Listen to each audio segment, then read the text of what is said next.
தேர்தல் ஆணையம் திட்டமிட்டபடி நாடாளுமன்ற தேர்தலை நடத்துமா என்ற கவலையும் அச்சமும் எழுந்துள்ளதாக மனிதநேய ஜனநாயக கட்சியின் மாநில தலைவர் தமீமுன் அன்சாரி தெரிவித்துள்ளார்.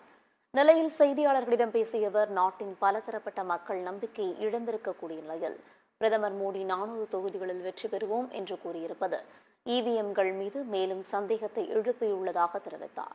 தமிழக அரசு தனி கவனம் செலுத்தி தாமிரபரணி ஆற்றில் கழிவுநீர் கலப்பதை தடுத்து நிறுத்தி அதனை தூய்மைப்படுத்த நடவடிக்கை எடுக்க வேண்டும் என்று தமீமுன் அன்சாரி கேட்டுக்கொண்டார்.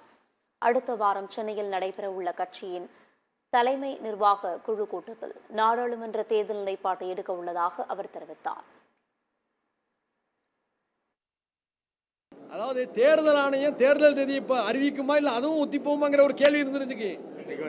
இப்ப என்னன்னா எல்லாருக்கும் கவலை என்னன்னா, தேர்தல் குறிப்பிட்டாப்புல மே மாசம் நடக்குமாங்கிற கவலை ஏற்பட்டு இருக்கு.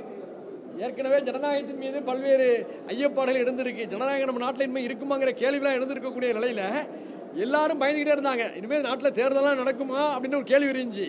இப்ப இன்று வரக்கூடிய செய்தியில் பார்க்கும்போது திட்டமிட்டபடி மே மாதம் நாடாளுமன்ற தேர்தல் நாட்டில் நடக்குமாங்கிற கேள்வி எழுந்திருக்கு. பாப்போம் என்ன செய்யறாங்கன்னு சொல்லி.